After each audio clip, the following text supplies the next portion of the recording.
Muito boa tarde de novo a todas e a todos. Vamos retomar nesta segunda parte a sessão de homenagem a Mário Ruivo e, como ainda há pouco ficou claro na última intervenção, como Mário Ruivo, para além de ser um otimista, uma pessoa com uma grande leveza de pensamento, era sobretudo um homem do futuro. E, portanto, nesta segunda parte, vamos falar do futuro e o modo como a Universidade de Coimbra vê a problemática do mar e como pensa que deve ser a intervenção da UC nesse futuro. Eu vou moderar e, por definição, o moderador é aquele que fica calado, e coisa que quem me conhece sabe que não me custa rigorosamente nada, e vou deixar que falem os meus três colegas da Universidade de Coimbra. À minha esquerda, Luís Simões da Silva, à minha direita, Miguel Pardal, pois exato, eu tinha aqui Pardal e a Lili Pombal, e na extrema esquerda, Nuno Mendonça. A ideia é que possa haver mais do que uma intervenção nos 40 minutos globais que temos, numa primeira fase mais focada nos problemas de natureza científica e de investigação, e numa segunda intervenção em questões mais de natureza estratégica, como é que podemos conseguir transportar o saber da Universidade de Coimbra para fora da Universidade de Coimbra. Portanto, eu começaria por dar a palavra ao meu colega Luís Simões da Silva. Boa tarde a todos. Em primeiro lugar, muito embora eu não tenha conhecido pessoalmente o Dr. Mário Ruivo, naturalmente que não quero deixar de me associar à homenagem que a Universidade de Coimbra hoje aqui lhe presta, e estou naturalmente convicto que a melhor homenagem que podemos fazer a uma personalidade que dedicou toda a sua longa carreira às questões do mar é precisamente a Universidade de Coimbra desenvolver e liderar estratégias para a utilização sustentável dos recursos do mar. Bom, e portanto, respondendo aqui ao desafio do meu colega Ernesto Costa, do nosso moderador, eu iria intervir inicialmente sobre quais são os desafios sobre os quais que a questão da exploração dos recursos do mar nos tem suscitado nesta primeira ronda, como foi indicado.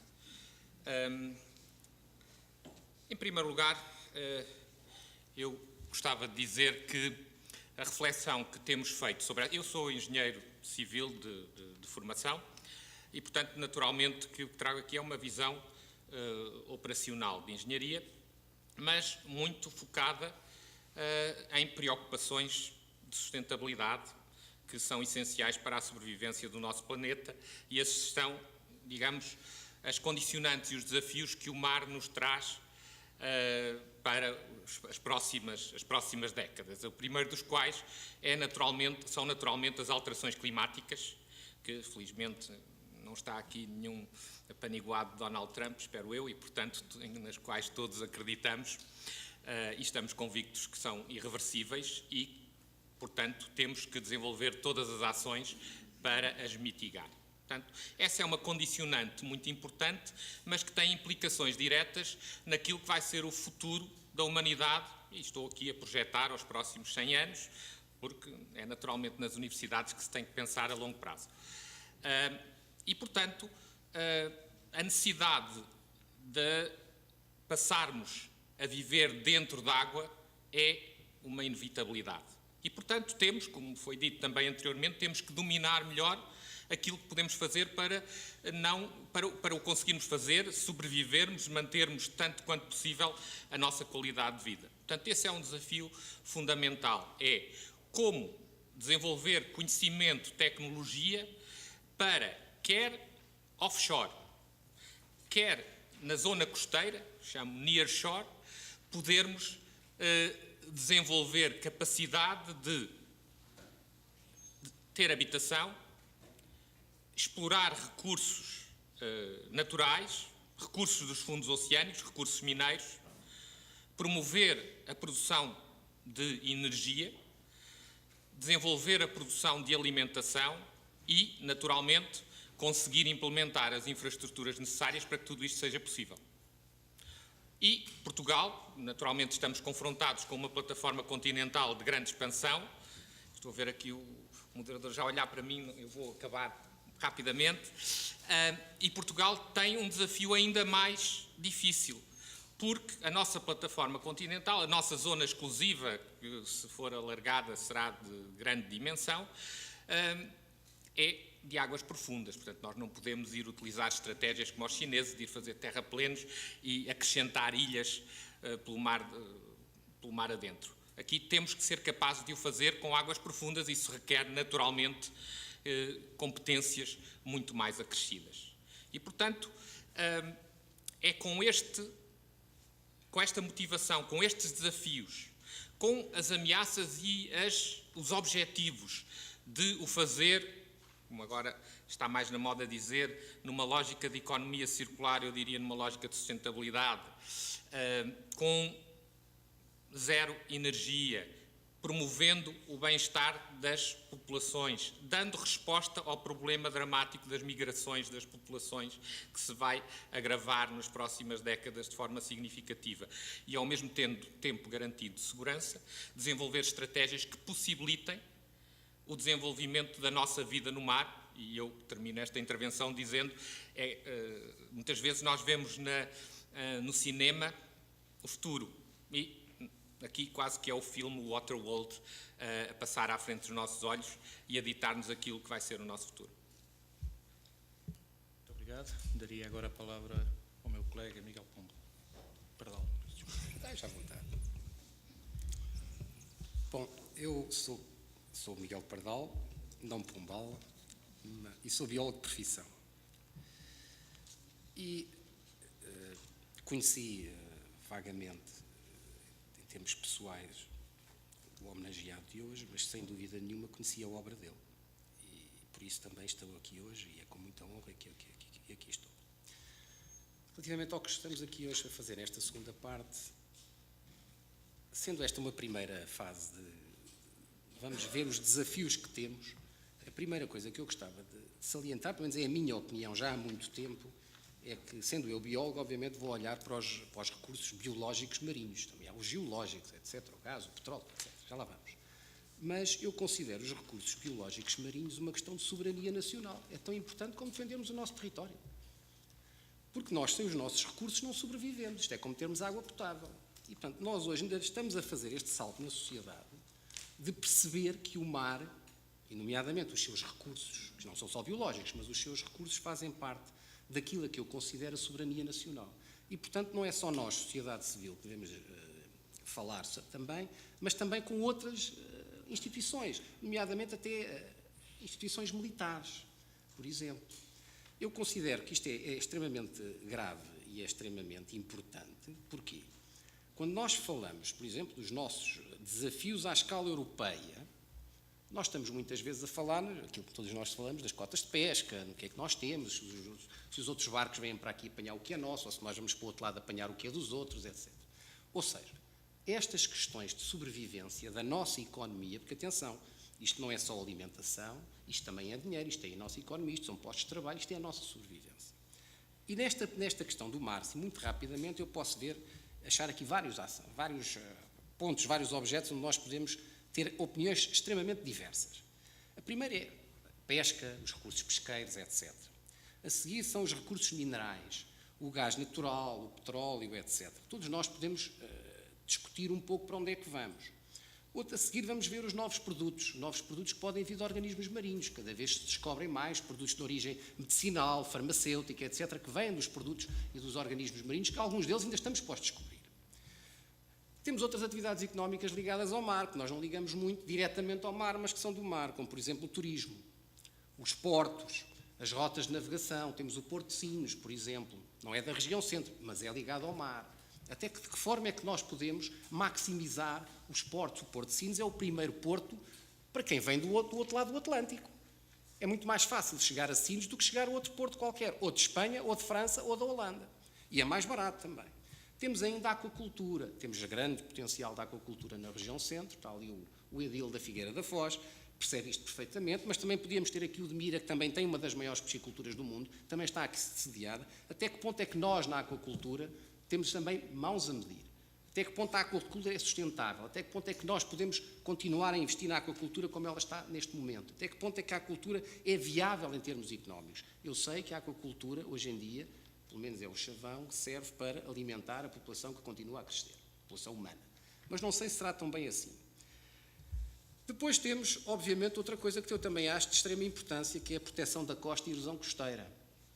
Pois, e tal, eu há bocado falei em soberania nacional. Falei em soberania nacional para os nossos recursos biológicos, para a nossa alimentação, mas obviamente que temos a estrutura de missão para a extensão da plataforma continental, ou seja, Portugal aumenta-se no mar, mas diminui em terra. O que quer dizer que realmente também me parece aqui algum antagonismo que não me parece relevante. Outra questão, para finalizar, outra questão que eu só dizia, utilizando aqui, uma vez que está aqui o Presidente da Câmara da Figueira, coisas tão simples como estas.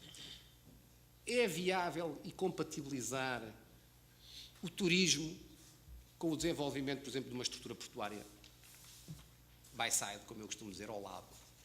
É possível eu ter uma praia em condições, vender uma praia, vender o turismo de praia e a seguir ter um grande porto a 1 quilómetro de distância?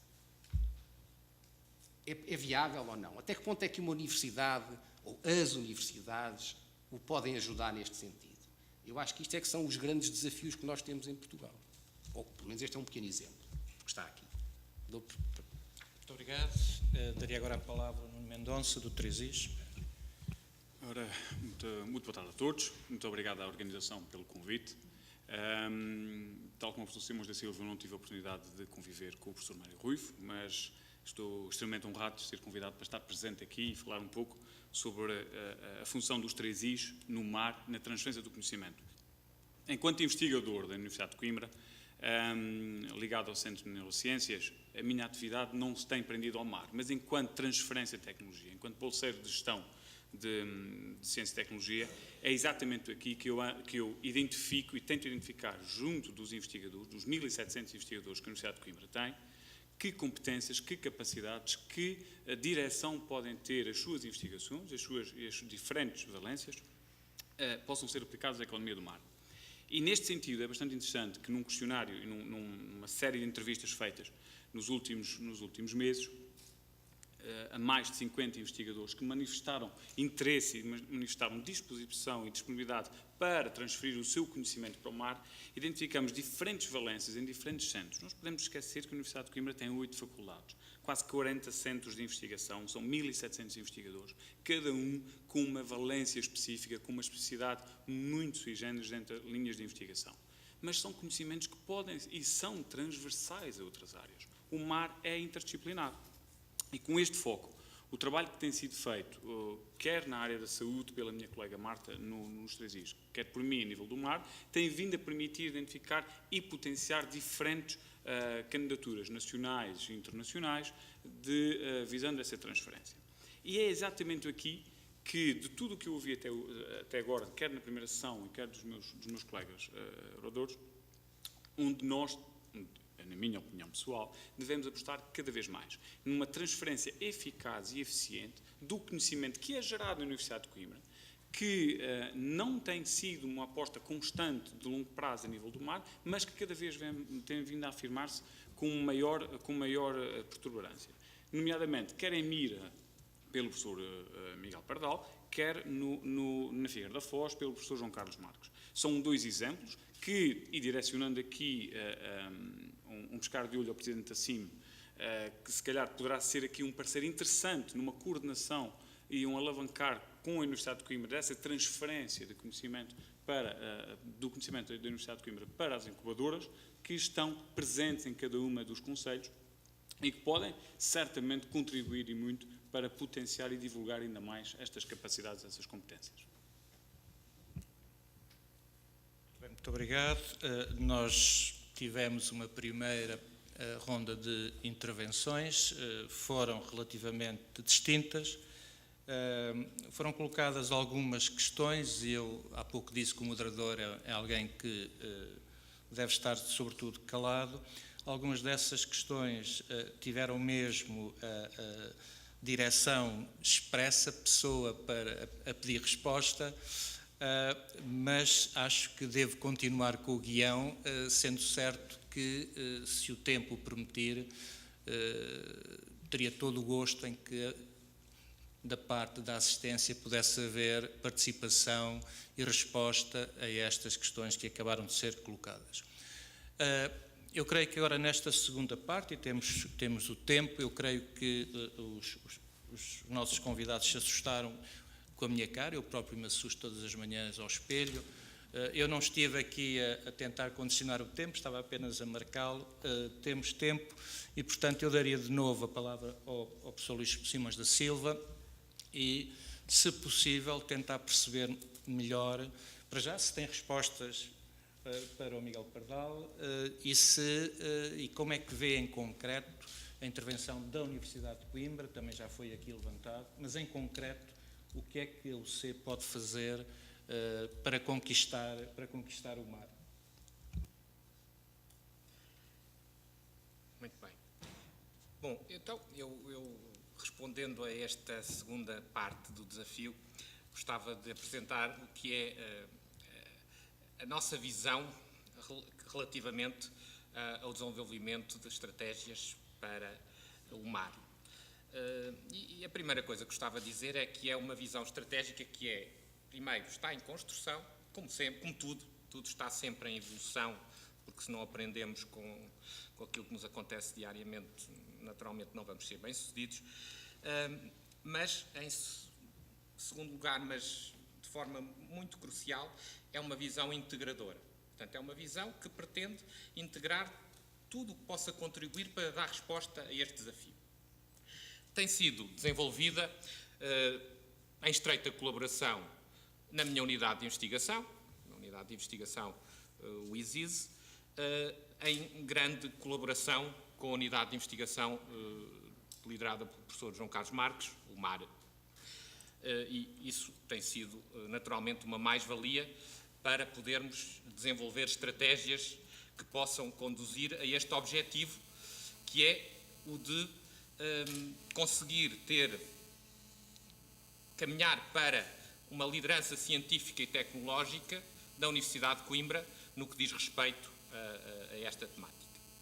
E, portanto, eu sou muito uma pessoa operacional e gostava de expor como é que nós vemos, quais são as ações que podem permitir que isto seja concretizado.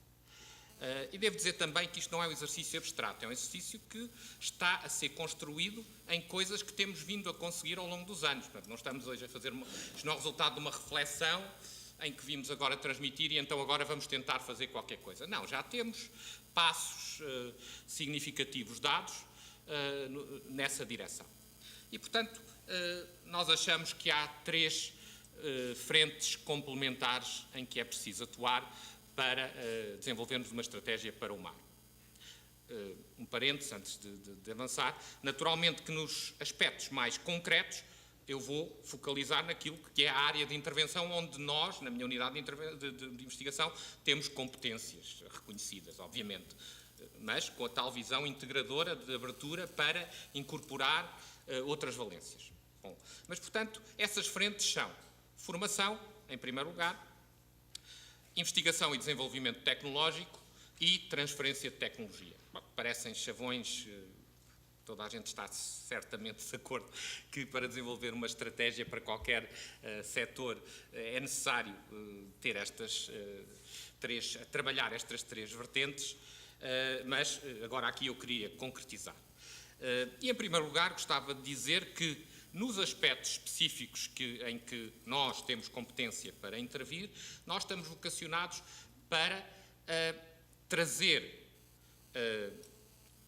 conhecimento, desenvolver conhecimento na área das infraestruturas, que podem ajudar a viabilizar todas as áreas de aplicação, desde aquelas que o meu colega Miguel Pardal enunciou, áreas aplicadas de biologia, aquacultura, etc., ou todas as outras, exploração mineira, por aí adiante. Nós somos, digamos, estamos a montante como um fornecedor de serviços, entre aspas, que permite que isso seja concretizado, porque se não houver tecnologia, nós não conseguimos ter em águas profundas, por exemplo, uma exploração de aquacultura que consiga cumprir a sua função, pelo menos que não deixe os peixes fugir e, portanto, evitar, tem que haver qualquer contenção, tem que haver sempre infraestruturas que permitem que as coisas sejam concretizadas. É aí que nós nos posicionamos.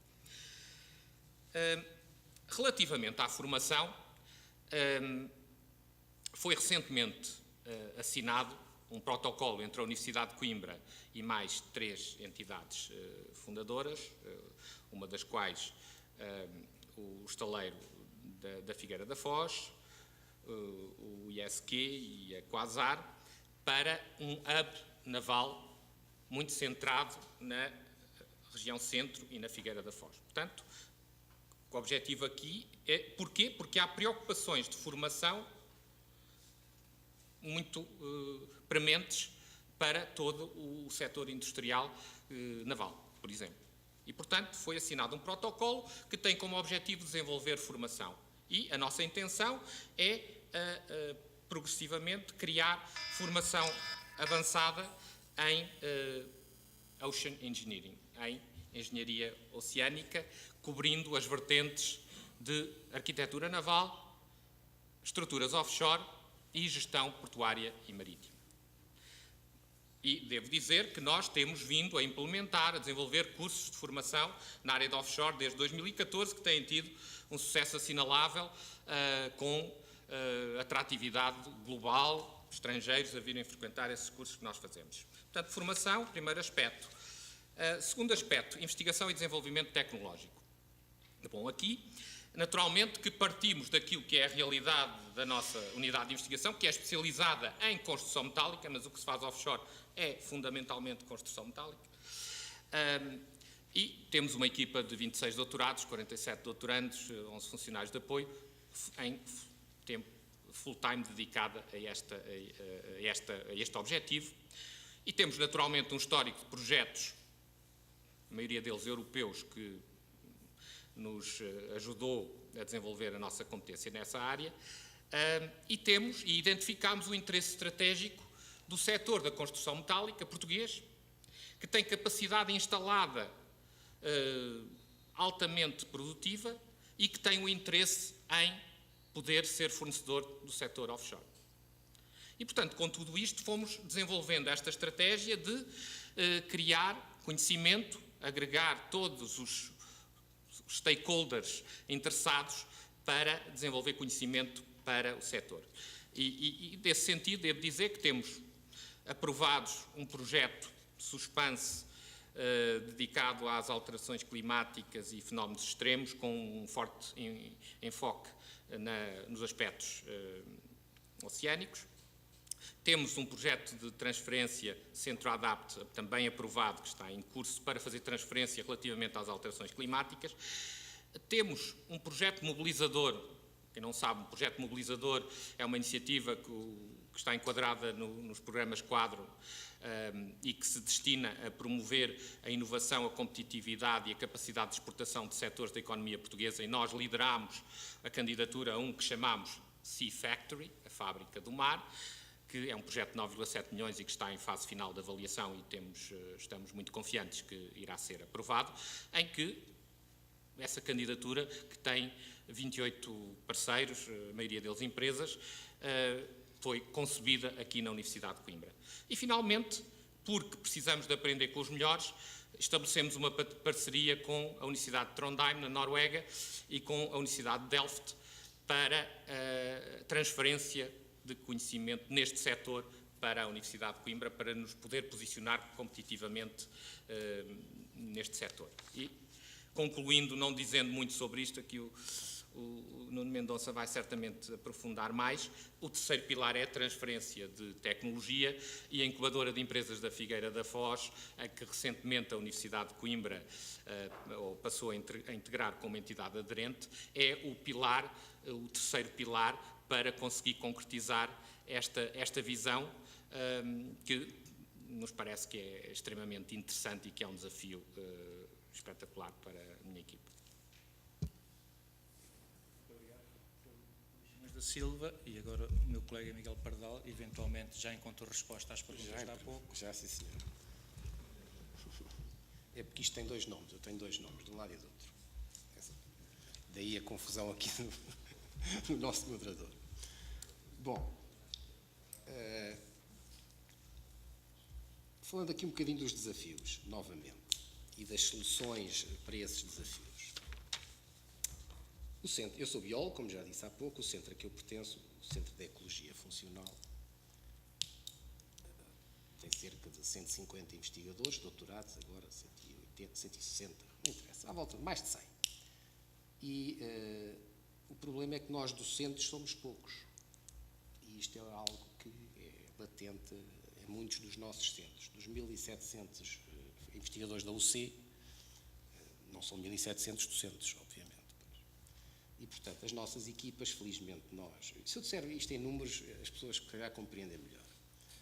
Na área do mar, na área da biologia marinha, ou da ecologia marinha, sensu lato, nós publicamos, eu não vi agora os números todos de cor, mas nós publicamos nos últimos 25 anos, mais ou menos, entre 600 a 700 artigos por ano. Easy. Fora capítulos de livros, coisas mais pequenas, etc. E, portanto, se olharmos para isto e fizermos a divisão, dizemos, nós na Universidade de Coimbra estamos fantásticos. Estamos ao nível de qualquer outra universidade. O problema é que somos poucos docentes, com grandes equipas. Eu também posso dizer que a minha equipa, só que trabalha muito perto de mim, somos 9 pós-docs. E realmente somos 10. É o que isto quer dizer, somos 10 doutorados a trabalhar e, portanto, realmente temos uma produção científica grande. Mas uma das soluções que nós temos, e é uma das estratégias que nós temos, se calhar na Universidade de Coimbra, não é só na Universidade de Coimbra, na Universidade de Coimbra e nas outras, é, se calhar, apostarmos mais em docentes fixos nesta área, na área do mar. Não é na área da biologia marinha ou da ecologia marinha, é na área do mar. Porque dos 50 investigadores que o nosso colega Nuno falou que teriam algum interesse na área do mar, não trabalham todos na área do mar. Era uma maravilha. Pois não, isso é que é o problema. O que eu gostava era que todos trabalhassem, porque aí não publicávamos 600 artigos, publicávamos 3.000. Esse é que, para mim, se calhar, é o grande desafio da Universidade de Coimbra. Outro grande desafio da Universidade de Coimbra é, e eu estamos aqui todos, não é só para dizermos que somos todos muito bons, porque somos, felizmente, mas para também dizermos para onde é que queremos ir e quais são as nossas fraquezas e fazer das nossas fraquezas forças e escolher caminhos. E um dos caminhos que nós podemos trilhar é, queremos fazer queremos fazer cursos de primeiro, segundo e terceiro ciclo na área do mar, específicos na área do mar. Se calhar é uma discussão que se pode ter no futuro. Com estas valências todas que nós temos, é possível, faz sentido, o primeiro, segundo ou terceiro. Eu tenho a minha opinião sobre alguns deles, mas acho que é uma discussão que precisa de ser alargada. Outra questão que também tem que ser alargada é se nós queremos formar pessoas para o futuro e estamos a formar jovens e técnicos no futuro, todas as universidades têm que o fazer, obviamente, são o futuro do nosso país. Quantas disciplinas, unidades curriculares, como nós dizemos hoje em dia aqui, as disciplinas, as cadeiras, quantas cadeiras é que nós temos na Universidade de Coimbra ligadas ao mar? Diretamente ao mar. Dos cursos todos. Todos, primeiro, segundo e terceiro ciclo. Quantas as cadeiras temos ligadas ao mar? É uma outra discussão que se calhar poderíamos ter, que eu acho importante, até que ponto é que a Universidade de Coimbra se estabelece como uma ponte central aqui. Nós realmente, o que já temos é muito bom, mas acho que podíamos ter mais. E o ter mais é começarmos a discutir este tipo de assuntos. Fala-se que nas universidades portuguesas estão cada vez mais envelhecidas. Isso ainda não pitou. Estão cada vez mais envelhecidas. É verdade, não é? O rejuvenescimento do quadro do centro das universidades é algo que está em cima da mesa.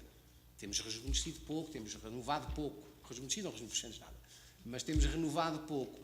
Será esta uma das áreas estratégicas que as universidades devem seguir ou não? Não é só a nossa, que as universidades devem seguir ou não? Se calhar este assunto também deve estar em cima da mesa. Eu, para já, ficava por aqui porque lancei tantas questões que são muito, se calhar, não estariam à espera de ser colocadas hoje, que eu, se calhar, ficávamos já por aqui. Tudo bem. Eu creio que creio que era Einstein que dizia que o importante eram as perguntas, as respostas, depois alguém as há de encontrar um dia, e portanto lançar essas perguntas eu penso que era importante. Eu creio que realmente existem cerca de 1658 docentes na Universidade de Coimbra, e eu acho que nós todos, esses 1648, somos trabalhadores do mar, sobretudo em agosto. Mas eu agora daria a palavra ao Nuno Mendonça. Muito obrigado. Refinando aqui um bocadinho a informação que foi passada, os 50 investigadores que foram entrevistados e que manifestaram interesse em transferir o seu conhecimento para o mar não estão diretamente ligados com a academia, com a formação, mas a nível da investigação. Foi um trabalho que os 3 dias propuseram que fosse feito para, junto das linhas de financiamento PT 2020 e Mar 2020, fossem identificadas soluções de financiamento que pudessem permitir essa transferência de tecnologia, e daí esta necessidade. Aquilo que eu acho que seria uma mais-valia, e tenho a certeza que o professor Miguel Pardal, no Centro de Ecologia Funcional, certamente concordará comigo, a gestão de ciência, sendo feita por não investigadores e sendo feita por não docentes, torna muito mais eficiente essa transferência de conhecimento. Torna muito mais eficiente sequer o aparecimento de spin-off, de startups, ou mesmo o licenciamento e patenteamento de tecnologias. E é aqui que nós podemos apostar e, se calhar, reforçar. Esses 50 investigadores vão desde uma faculdade de desporto a uma faculdade de farmácia. A faculdade de farmácia não tem uma ligação direta ao mar, mas quando a utilização de princípios bioativos pode utilizar quer algas, macroalgas, microalgas ou mesmo outros componentes de vida marinha para a identificação de novos fármacos ou de potenciais utilização clínica. Ou seja, há aqui um manancial. A Universidade de Coimbra não tem um grande foco de mar, não, mas tem um grande manancial de informação. Olhando para o mar como interdisciplinar, poderá facilmente alavancar qualquer esforço e qualquer euro que seja investido, quer pela universidade, quer pelo conjunto de parceiros está associado, facilmente poderá ser duplicado, triplicado ou mesmo quadruplicado. Quero eu crer. E digo isso porque no ano de 2016, o esforço feito pela equipa do professor João Carlos Marques e do professor Simões da Silva, a nível da transferência de tecnologia para o mar, com projetos de investigação, candidaturas a programas de investigação, a projetos de investigação e transferência de conhecimento, o valor de 2016 foram quase 15 milhões de euros, dos quais nós não tivemos aprovado apenas 10%, ou seja, 1,5 milhão. Sendo que esse 1,5 milhão já está, neste momento, a ser diferenciado, está a ser direcionado, esquartejado, naturalmente, e optimizado para obter financiamento dentro do Mar 2020. Este ano de 2017 temos previsto já candidaturas quase de 8 milhões de euros. Ou seja, há aqui um trabalho que vai sendo feito com alguma rotina e que é preciso encaixar e buscar outras valências da Universidade de Coimbra, que não tem um histórico de construção naval, é verdade, mas tem um histórico de construção offshore. Não tem um histórico de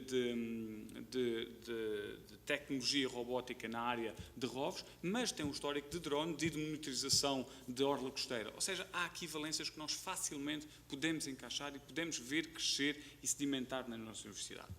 Gostava apenas de afinar aqui uma pequena informação. A Universidade de Coimbra não faz parte ainda, penso eu, da informação que tenho, ainda da incubadora de empresas da Figueira da Foz. Poderá estar num processo de convite, mas caberá certamente aos órgãos da Universidade de Coimbra decidirem a seu tempo sobre essa situação, sendo que a incubadora de empresas, agora vou falar um bocadinho como incubadora de empresas da Figueira da Foz, qual foi solicitado também que colaborasse, tem vindo a desenvolver um esforço cada vez maior de especificidade na área do mar, incluindo nas suas valências. A Universidade, para ter uma pequena noção, a incubadora de empresas da Figueira da Foz é uma das únicas da região que tem a capacidade de licenciamento industrial, mas também tem a capacidade, neste momento nós estamos a tentar desenvolver, de incluir salicultura e aquacultura para validação e transferência de conhecimento na área da economia do mar da Universidade de Coimbra, dos projetos que possam vir a alocar-se a isso. Temos vindo com isto só a atrair projetos do Algarve, de Leiria, de Peniche, de Aveiro, e só isso mostra que estamos a correr o caminho certo. Apenas precisamos de um empurrão e tentar perceber que todos estejamos alinhados no mesmo sentido. Muito obrigado. Terminamos esta segunda ronda de intervenções. Esta sessão, esta segunda parte, destinava-se precisamente a fazer a apresentação da Universidade de Coimbra na sua relação com o mar, seja do ponto de vista da investigação, seja do ponto de vista da sua organização ou ainda da maneira como nos projetamos para o exterior. Eu penso que os meus 3 colegas conseguiram fazer isso de forma muito clara. Sei também que estamos aqui hoje a homenagear a figura de Mário Ruivo. Mário Ruivo foi não apenas um investigador nas questões do mar, mas também alguém que muito se interessou por nos organizarmos nesse combate de conquista do mar, entendida a conquista como preservação também, não apenas ir buscar recursos, mas preservar recursos e desenvolver o mar. E foi também alguém que projetou Portugal num conjunto de instâncias internacionais muito relevantes e foi por isso uma pessoa que determinou também ele as políticas relativamente ao mar e aos oceanos.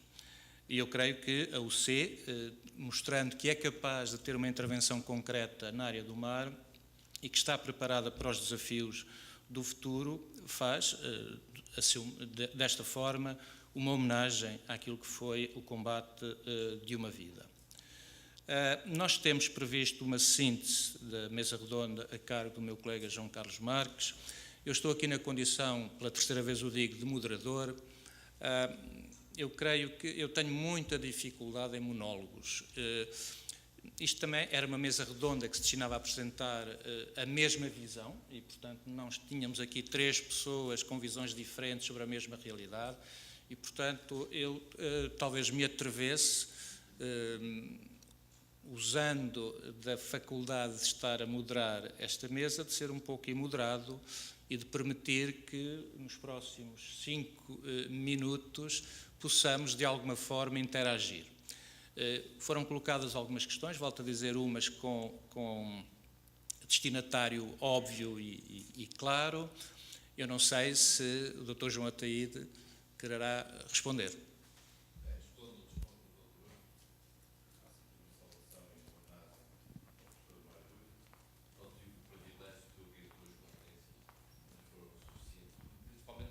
Numa altura em que estes assuntos eram um pouco ainda estavam muito para explorar. Acho que avançámos muito nos últimos 8 anos, portanto, são os anos em que eu exerço cargos públicos e, portanto, estamos no bom caminho. Vão 7 anos, Sr. Reitor, que eu procurei nesta casa para o desafiar a ter um centro de investigação na Figueira da Foz.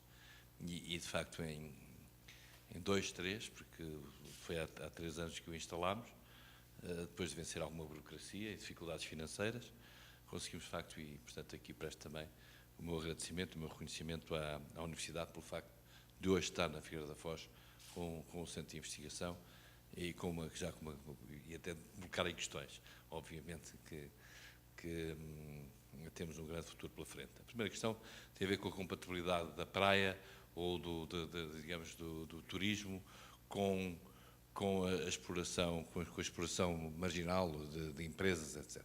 Bem, tem que ser absolutamente compatível, porque nós estamos a falar de economias limpas e quando falamos também, quer de chaleiros navais, quer, por exemplo, da exploração do arroz, que aqui não foi falada, quer da questão dos saneamentos, quer da questão das marinhas e das marinas, são tudo, digamos, atividades mais ou menos poluentes, mas que deixam de o ser se, portanto, na base e na sua base tivermos um plano de intervenção ambiental. E é esse problema, precisamente, ou seja, já se fez muito mal ao ambiente nos últimos anos, nas últimas décadas, principalmente no último século, e estamos a pagar penosamente estes males que fizemos. Portanto, a forma é minimizar com maior intervenção os impactos ambientais e tentar debelar o passado.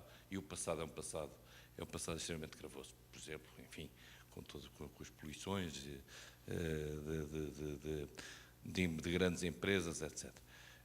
E não só, mesmo até, por exemplo, o arroz, que é uma coisa que toda a gente achava muito saudável, e até ecologicamente muito importante. E é importante.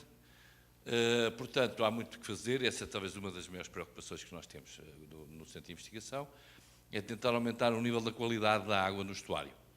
Porque aumentar o nível da qualidade da água no estuário não só garantimos a atividade, todas as atividades que queremos desenvolver, nomeadamente e em grande parte e em primeira linha a aquacultura, mas também como garantimos a qualidade das praias e, portanto, aliás, é um problema que nós temos, uma praia que ainda está em dúvidas, precisamente por causa disso. Mas há mais a fazer, quer dizer, por exemplo, porque isto não acaba, depois é que entra na questão da hidráulica, entra na questão do saneamento, saber como é que se podem fazer hectares mais eficientes, como é que se pode atingir menos nível de poluição, menos nível de poluição das águas, e, portanto, isto já metia todas as engenharias, isto agora para entrar na pergunta que foi colocada sobre a questão da interdisciplinaridade. Por exemplo, estamos a desenvolver, e foi ontem anunciado, e já temos anunciado, estamos a desenvolver um processo de candidatura do Cabo Mondego, e, portanto, de todo o estratificado terciário, há uma candidatura a um parque, um geoparque, um parque geológico, integrando depois, portanto, todo o levantamento, porque o geoparque hoje tem uma componente diversificada, e aqui metemos a geologia com a história, porque depois é preciso agregar o neolítico, com o mesolítico, com a romanização e com todos os vestígios dos fenícios, as investigações ao nível, por exemplo, do Forestelo. Tudo isso é um património imenso que está adormecido. E aqui entra também conhecimento, entra uma orientação técnica da Universidade. Passando, portanto, depois, isto obviamente depois também faria aqui, chegar aqui sempre um desafio, na parte do turismo, que é um desafio permanente, de criatividade incessante, porque hoje já já não há um modelo, digamos, estratificado de turismo. Hoje temos, agora ao nível da comunidade intermunicipal e quer ao nível local, um plano arrojado de promoção turística, mas com valorização de património natural, com valorização de património natural e cultural, enfim, para depois mais estes compósitos, o geoparque e os desportos de praia, nas várias vertentes, e, portanto, isto, enfim, é também uma matéria, um saber, um conhecimento que lança grandes desafios. Porque, por exemplo, nós, em alguma parte, estamos a recorrer às empresas de criatividade, e elas podem ser dinamizadas, exploradas dentro da própria universidade. É evidente que a criatividade e o talento tem quem tem, não é? Quer dizer, mas pronto, independentemente disso, dar meios. Por outro lado, enfim, temos a questão da biologia, que é questionável, a questão também, portanto, depois da farmácia, porque há aqui, depois, uma série de produtos que se podem extrair e podem ser explorados. Há uma questão, por exemplo, que aqui isto é transversal, obviamente que isto depois mexe com a economia, com os planos de sustentabilidade, com os planos de ação, mexe com toda a engenharia do ambiente, enfim, também depois com a grande atividade que há à volta da economia do mar sobre a questão da transformação de pescado, valorização do produto, portanto há aqui métodos de conservação, enfim, no fundo é tornar tudo um pouco mais eficiente. E para que não fique ninguém de fora, porque a medicina está sempre presente, obviamente, porque é sempre preciso um hospital, o direito é precioso, porque a regulamentação dos espaços, principalmente dos espaços escassos, como seja toda a orla marítima e toda a zona portuária, tem que ser bem gerida. E não pode ser gerida com um pacote, digamos, em termos de direito comum, com uma propriedade plena sobre um bem que tem uma dimensão social iminente e, portanto, que deve ter outro tipo de gestão. Bem, eu, enfim, abarco-vos a todos, há trabalhos para todos, no fundo, é o desafio que fica para a nossa frente, é o desafio que nos é lançado. Estou muito satisfeito pela dinâmica, ainda hoje visitei uma empresa também que tinha alto valor acrescentado, porque meteu inovação e conhecimento, e esse é o caminho que temos que fazer, e a inovação e o conhecimento só pode vir necessariamente das universidades. Muito obrigado. Agradeço-lhe a clarificação da compatibilidade de tanta coisa, e agora creio que seria tempo, talvez, de o meu colega João Carlos Marques avançar com a síntese desta mesa redonda.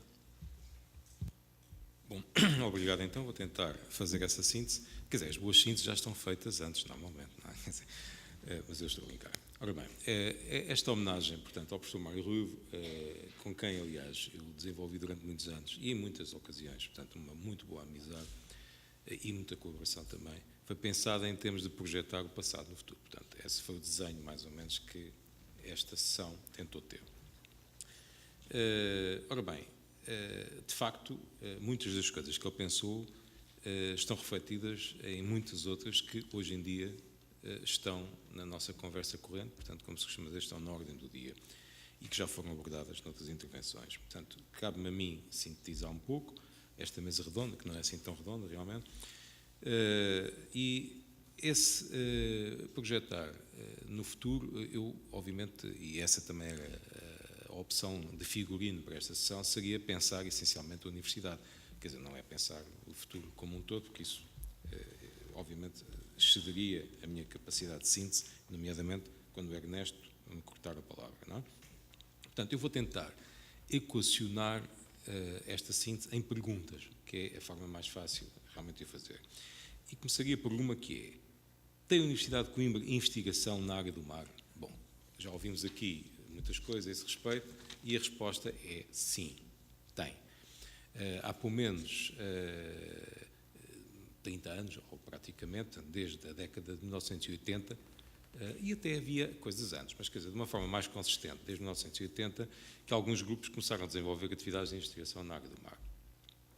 Agora, de facto, fizeram de uma maneira dispersa, não integrada, envolvendo componentes como, por exemplo, a hidráulica marítima, a geologia marinha, a biologia marinha. Muitas pessoas, algumas não estão aqui na sala, mas eu não vou citar nomes, obviamente, quer dizer, mas todos nós conhecemos pessoas que trabalharam nessa área e hoje, eventualmente, ainda o fazem. Portanto, sim, a resposta é sim. A segunda pergunta que eu colocaria é: está a Universidade de Coimbra a par das outras grandes universidades portuguesas no tocante à investigação na área do mar? E a minha percepção, obviamente, corrijam-me se eu estiver enganado, mas a minha percepção é que ainda não. Ainda não porque começou mais tarde, outras universidades, portanto, já tinham essa tradição e, sobretudo, porque não o fez de acordo com o pensamento estratégico. E isso tem a ver com a tal investigação mais ou menos dispersa, fraturada, que levou tempo até que as pessoas se encontrassem. Só para vos dar um exemplo, uma vez estava eu a trabalhar num sítio que eu tinha para trabalhar, num edifício onde agora já não estou, e apareceu-me, à meia da tarde, o nosso anterior reitor, o Ciabra Santos, a dizer assim: disseram-me não sei aonde, já não sei o que era, que há aqui alguém que trabalha na área do mar, e eu queria que me dissessem onde é que eu apresento os papéis, não sei de quê. Eu disse: epá, esse alguém deve ser eu. Portanto, nós nem nos conhecíamos, portanto estamos a pensar neste tipo de falta de comunicação interna. Ele achava que havia ali alguém, e foi lá para o corredor fora, e não sei o quê. Pronto. Isso era o exemplo. Portanto, ainda não. Outras universidades, de facto, já identificaram a área do mar como área estratégica, com a área de futuro, não é? E, em consequência, organizaram-se do ponto de vista institucional em termos de grupos de investigação de uma maneira muito mais coesa, muito mais funcional. Isso reflete-se, por exemplo, na massa crítica e nos centros que todos nós da área do mar conhecemos, não é? Como, por exemplo, o CIMAR, da Universidade do Porto, o CESAM, da Universidade de Aveiro, o MARE, em que a Universidade de Coimbra, neste momento, está integrada. Anteriormente, quer dizer, houve outras coisas, o CCMAR, na Universidade do Algarve. Portanto, estamos a falar de grandes centros de investigação que foram impulsionados estrategicamente. Portanto, a par do desenvolvimento de massa crítica, foi, nesses casos também, dada importância ao desenvolvimento de infraestruturas dedicadas de investigação, estrategicamente localizadas e, portanto, destinadas, em primeiro lugar, à investigação, foi a primeira versão, e depois, mais recentemente, à transferência de conhecimento. Isto são, por exemplo, exemplos. Eu estive, só para vos dar um exemplo, há, por exemplo, as instalações do CIMAR em Leixões, que resultou de um protocolo complicado entre o Porto de Leixões, a Universidade e uma série de outros stakeholders, que conduziu a que haja realmente umas instalações dedicadas e que são bastante boas para a investigação nesta área e transferência de conhecimento. E, por exemplo, na semana passada foi inaugurado o Ecomar da Universidade de Aveiro. Eu fui lá à inauguração, disseram para eu ir, eu fui lá. e é uma estrutura realmente nova e que tem toda a competência e toda, digamos, a propensão para a transferência de conhecimento também. Portanto, isto são coisas que estão a acontecer. Em alguns casos, a Universidade de Coimbra já está associada também a estruturas que já existem e até pontualmente já tem liderado algumas destas coisas, mas tem, efetivamente, que aprofundar a sua estratégia própria. Portanto, esta é a minha leitura do presente. Terceira pergunta. Tem a Universidade de Coimbra feito progressos no sentido de desenvolver uma estratégia para as questões do mar? A minha resposta é sim, tem.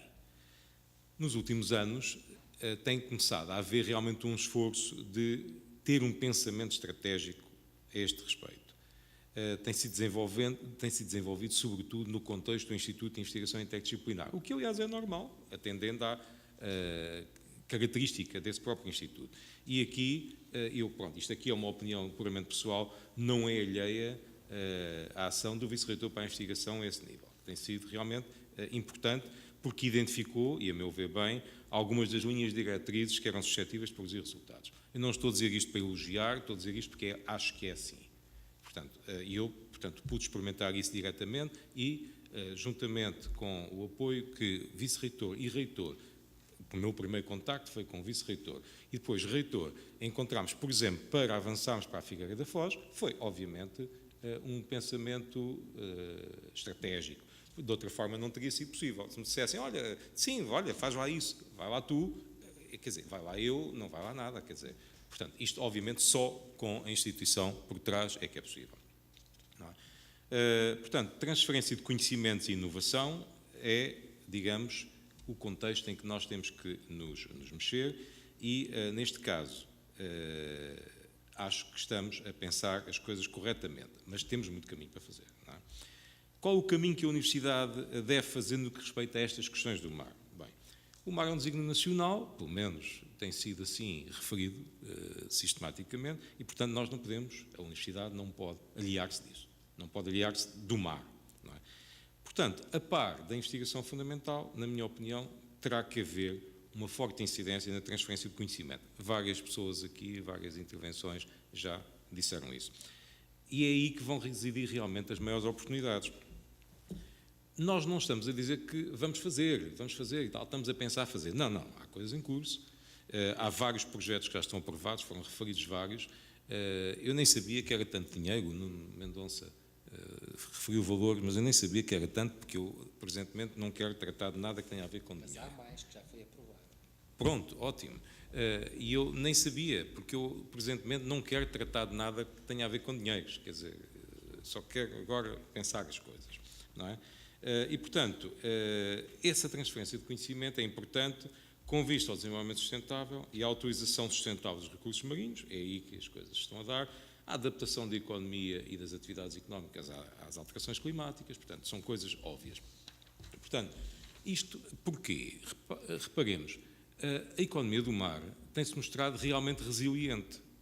Se nós pensarmos nos vários setores da economia do país, por exemplo, em 2008, a altura em que começou a crise, a economia do mar representava qualquer coisa como 2,8% do PIB nacional. Portanto, não era uma coisa ligeiramente mais, por exemplo, do que a indústria de papel, que representa cerca de 2%, creio eu. Apesar do desenvolvimento da crise, não é? Durante os anos de crise, a percentagem que a economia do mar representa para a economia do mar, para o PIB nacional, desculpem, está perto dos 4% neste momento, o que é um aumento substancial em cerca de 9 anos, 10 anos. É um aumento substancial e, de acordo com números que me foram dados, porque eu não sei calcular isto, não é? Isto foi-me dado pelo Oceano 21, portanto, foi o Ribal Esteves que me disse a semana passada e foi o António Nogueira Leite que também me disse a semana passada que dentro de 15, 20 anos é possível que isto atinja 6 ou 7%. Portanto, é um caminho, há muita margem para crescer e, portanto, temos que nos mover aqui. Portanto, aqui temos oportunidades. E aqui a Universidade de Coimbra tem a oportunidade de, em primeiro lugar, atuar na sociedade e contribuir para o desenvolvimento económico, para o desenvolvimento social, para o desenvolvimento cultural, obviamente aqui na região em que se insere, mas não só, claro. A transferência de conhecimento é mais eficiente se for realizada por estruturas também dedicadas, portanto, aquilo que são antenas da universidade, para este efeito, no caso do mar. Isso é, o Mar é Foz, por exemplo, é um exemplo, a estrutura da universidade em Mira é um exemplo, temos, por exemplo, já uma spin-off, logo ali ao lado do Mar é Foz, está, aliás, na incubadora, que é a Luso-Algae, que é uma pequena empresa, mas que é constituída por alunos desta universidade. O protocolo para o Hub Naval, que foi assinado há uns dias atrás, é importante em termos de formação, que foi aqui referido, e, portanto, que a presença da universidade muda as coisas é evidente. Por exemplo, o facto da incubadora de empresas da Figueira da Foz ter tomado, a nível de direção da incubadora, não é? A decisão de gradualmente fazer uma transição de uma incubadora de tipo genérico para uma incubadora da área do mar é sintomático. Isto é claramente sintomático e deve-se, obviamente, à interação com a universidade. Quer dizer, isso não há que enganar. Quer dizer, é a presença da universidade lá que levou a esta decisão, que é de tipo estratégico. E daí o tal convite, creio que, para a universidade integrar a incubadora enquanto sócio. Portanto, é através da transferência de conhecimento que também será possível a universidade afirmar-se, obviamente num quadro regional, mas depois num quadro mais amplo, nomeadamente nacional e internacional, nomeadamente em consórcio com outras universidades portuguesas, porque cada uma das universidades só por si, por maiores que queiramos considerar-nos, a grande Universidade de Lisboa, a grande Universidade do Porto, nós não somos grandes universidades, somos universidades grandes a nível nacional, mas, obviamente, em consórcio ganhamos outro tipo de, como se costuma dizer, estaleca, não é? Para irmos às coisas. E acho que isso é importante. Portanto, estes são os possíveis futuros, pelo menos como eu os vejo, mas, como em tudo, é necessário uma definição estratégica da universidade em relação a estas coisas. E essa é que é a pergunta do milhão. O que é que nós queremos? Se formos capazes de responder ao que é que nós queremos, esta tal pergunta do milhão, eu acho que então podemos delinear muito melhor a nossa estratégia. Eu acho que com isto tentei sintetizar mais ou menos o que apanhei, mais aquilo que eu já tinha reunido na tal síntese que já vinha feita de casa, não é? Como se deve fazer sempre, e que eu aprendi, aliás, com o professor Mário Ruivo, porque muitas das coisas já vão escritas e depois são aprimoradas, não é? Se não for assim, não se chega a lado nenhum e não se produz documento algum, não é? E ficava por aqui. Muito obrigado. Agradeço esta síntese sui generis do João Carlos Marques, porque afinal ele não é apenas biólogo, também é físico, porque consegue viajar no tempo e conseguiu antecipar as grandes questões que aqui os meus colegas de mesa redonda iriam colocar. Quero por isso agradecer, somos colegas da mesma universidade. A ideia para esta segunda parte era precisamente, de alguma forma, equacionar o papel da UC na investigação, na organização e na valorização do conhecimento que deriva dos oceanos e do mar. Creio que, pelo menos para quem não é da UC, ficou a conhecer melhor como é que o vamos fazer, pese embora algumas questões de natureza estratégica que os clarificar. E com o final desta segunda parte, nós vamos fazer uma transição muito rápida para o encerramento a cargo do magnífico reitor, professor João Gabriel Silva, mas antes disso, gostaria apenas de dizer, para terminar, que há um poema da Sofia de Melo Breiner que eu penso que se adequa muito e que poderia ter sido escrito por Mário Ruivo, quando diz: quando eu morrer, voltarei para buscar todos os instantes que não vivi junto do mar. Muito obrigado.